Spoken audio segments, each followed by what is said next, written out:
কোনো পূর্ণমন্ত্রী ছিল না, আপনারা জানেন। এইটা শেখ হাসিনা নিজেই নিয়ন্ত্রণ করত, আর তার ছেলেকে রাখত উপদেষ্টা, এবং তাকে কোটি টাকা বেতন দেওয়া হতো, কিন্তু প্রচার করত সে নাকি অবৈতনিক। আজকে সচিবালয়ের এই দপ্তর পুড়ে যাওয়ার পিছনে যারা কারণ খুঁজে না পান, তারা একটু বুঝে নেন যে এই দপ্তরে আগুন লাগাটাই যৌক্তিক কিনা। না, এই দপ্তরে আগুন লাগাটাই যৌক্তিক, আগুন লাগাটাই কথা।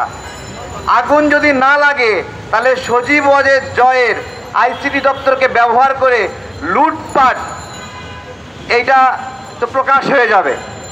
এবং ওইটাই কিন্তু আসিফ মাহমুদ বলছিল যে তারা একটু গোছাচ্ছিল হাজার হাজার কোটি টাকা লুটপাট কীভাবে হয়েছিল সেইটা, এবং পুরাটা পুড়ে ছাই হয়ে গেছে, পুরোটা পুড়ে ছাই হয়ে গেছে। শেখ হাসিনা এখানে এই দপ্তরে, এই মন্ত্রণালয়ে কত গুরুত্বপূর্ণ ডকুমেন্ট আছে তার কাছে এটা কোনো বিষয় না, তার কাছে এগুলো কিছু না, তার কাছে এগুলো যে কিছু না তার প্রমাণ হলো বাইতুল মোকাররমের সামনে আমি একটু আগে বলছিলাম, সাপ ছাড়ে দিয়ে আন্দোলনকারী নাগরিকদেরকে সে হত্যা করেছিল। 17 জন আহত হয়েছিল, 2 জন মারা গিয়েছিল। সেই ঘটনায় আওয়ামী লীগ নেতারা গ্রেপ্তারও হয়েছিল। ঢাকা বিশ্ববিদ্যালয়ে ছাত্রদের মাঝে বোমা বিস্ফোরণ করেছিল। বাংলাদেশের রাজনীতিতে প্রথম বোমাবাজি শুরু করে শেখ হাসিনা ঢাকা বিশ্ববিদ্যালয়ে বোমা মারার মাধ্যমে। সুতরাং এই বিষয়গুলো আমাদেরকে বুঝতে হবে যে কেন এখানে আগুন লাগাটা স্বাভাবিক, এতদিন দেরি হয়েছে এইটাই অস্বাভাবিক, এইটাই অস্বাভাবিক। আমরা আজকে বলছি, এই যে ধরেন আমাদের সীমান্ত দিয়ে মাদক ঢোকে, তাই না? সীমান্তে যারা আছে তারা তো মাদকটা আটকালেই মাদক বন্ধ হয়ে যায়, তাই না? বন্ধ হয়ে যায় না? কিন্তু সেটা না আটকায়ে সারা দেশে চোর পুলিশ খেলে মাদক ব্যবসায়ীদের সঙ্গে, তাই না? ঠিক একইভাবে শেখ হাসিনা যখন গণ অভ্যুত্থানের সময় এখানে পালাচ্ছিল, তাকে ধরলেই তো খেলা শেষ, তাই না? কিন্তু খেলা শেষ করা হয় নাই। খেলা শেষ না কইরা তাকে পালায়ে দিয়া এই যে দেশের বিরুদ্ধে লাগাতারভাবে ষড়যন্ত্র অব্যাহত আছে, তাকে ছাইরা দিয়া এখন আমরা চোর পুলিশ খেলতেছি।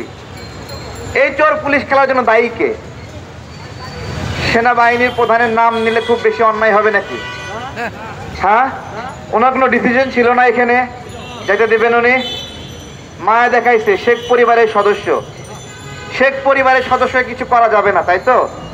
শেখ পরিবারের কোনো সদস্যকে এই সরকার গ্রেপ্তারের জন্য কোনো কার্যক্রম করেনি, কোনো কার্যক্রম, কোনো তৎপরতা নাই, কেউ গ্রেপ্তার হয়নি, একজনও গ্রেপ্তার হলো না। কেন? ওইদিকে গ্রেপ্তার করবেন না আর এদিকে গুপ্ত হত্যা হবে, তাহলে দায়টা আপনারা নেবেন না কেন? এবং এই যে গুপ্ত হত্যা বিষয়ে আমাদের স্বরাষ্ট্র প্রতিমন্ত্রী একটা কোনো বক্তব্য দেয়নি, স্বরাষ্ট্র উপদেষ্টা কোনো বক্তব্য দেয়নি। কেন বক্তব্য দিলেন না? কেন বক্তব্য দিলেন না? কেন তদন্ত হলো না? গণমাধ্যমের ভাইয়েরাও নিউজ করেননি। কেন নিউজ করেননি? কেন? এটা কি ঘটনা নয়? একটা ছেলেকে 5 জনে কুপিয়ে রাস্তায় ফেলে রাখলো, হত্যা করে দিল, কেউ নিউজ করলো না, এটা কোনো কথা? এই ছেলেটা আমার পাশাপাশি ইস্ট ওয়েস্ট ইউনিভার্সিটির সামনে আন্দোলন করেছিল, তাকে হত্যা করা হলো।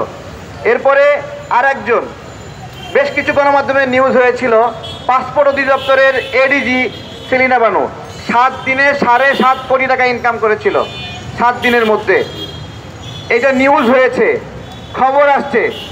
স্বরাষ্ট্র প্রতিমন্ত্রীর কাছে আমরা আবেদন জানিয়েছি এই ঘটনার, স্বরাষ্ট্র উপদেষ্টা, এবং আমাদের ওই স্মারকলিপি এখানে তৈয়ব ভাই আছে পাশে, সেই স্মারকলিপিতে রিসিপ্ট কপি দেবে না উনি। আমার কথা, আপনি রিসিপ্ট কপি দিবেন না কেন? তার মানে কি? সেলিনা বানু আপনার কে হয়? কে হয়? কি সম্পর্ক আছে? তার প্রতি মায়া কেন? এত বড় দুর্নীতি খবর আমরা প্রকাশ করে দিলাম। এখন উল্টো যেটা হচ্ছে, যারা এই খবর পাসপোর্ট অধিদপ্তরে প্রকাশ করছে তাদের কয়েকজনকেই এই পাসপোর্ট জালিয়াতির জন্য বহিষ্কার করা হয়েছে। সুন্দর না? সুন্দর না? আমাকে মাঝে মাঝে অনেকে জিজ্ঞাসা করে, ভাই দেশ কেমন চলছে? আমি বলি, ভাই জেলখানা থেকে মুক্ত আছি, শুকরিয়া। আমরা কি এর চেয়ে বেশি কিছু আশা করতে পারি? ধন্যবাদ সবাইকে।